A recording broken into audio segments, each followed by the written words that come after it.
என்னடா அண்ணன் இந்த மாரி பழகினானே இன்னைக்கு அண்ணனே நம்ம கொல்லி வைக்கிறேன்னு வருத்தப்படாத. ஏதோ ஒரு ஆத்திரம் அர்ஜென்ட் ஒரு எமர்ஜென்சிக்கு யூஸ் பண்ணலாம் உன்னை நான் வாங்கினேன். ஆனா காலம் மூலகாகல நீ என்ன யூஸ் பண்ண ஆரம்பிச்சிட்ட.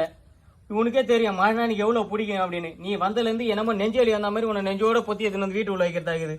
நைட்ல நிம்மதியா தூங்கி ரொம்ப நாள் ஆகுது. என்னமோ பொட்டாட்டியை தடவை வர மாதிரி 2 மணி 3 மணி வரைக்கும் உன்னை நான் தடவி வைக்கிறதாகுது. தடவி என் பிரைட்னஸ் கம்மியாச்சு. நீ அப்படியே தான் பிரைட்டா தான் இருக்கிற.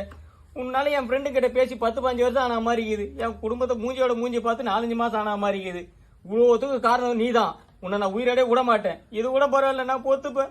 ரேஷன் கால போய் ஒரு நல்ல பொருள் வாங்க முடியல. ரேக வைடனா ரேக விட மாட்டேது. அங்க இருக்கிறவங்கள கேவலமா என்ன பார்த்து சிரிக்கிறானுங்க. இதுக்கெல்லாம் யாரு காரணம்? நைட்டெல்லாம் உன்னை தடவி தேய்ச்சி என் கை ரேக போனதான் மிச்சம். இவ்வளோத்துக்கு நீ ஒருத்தனை பார்த்தா ஒரு மயிருக்கு நீ ஒருத்தர் இல்ல. அதனால என் வாழ்க்கையே வெறுப்பாகுது. உன்னை நான் சாவடிச்சு இன்னைக்கு நான் கொல்லி போட மாட்டேன். கொல்லி வை உன் வேலை இருக்குன்னா நான் தான் டியூ கட்டுனுக்குறேன். உனக்கு போன் முக்கியமா புள்ளியோட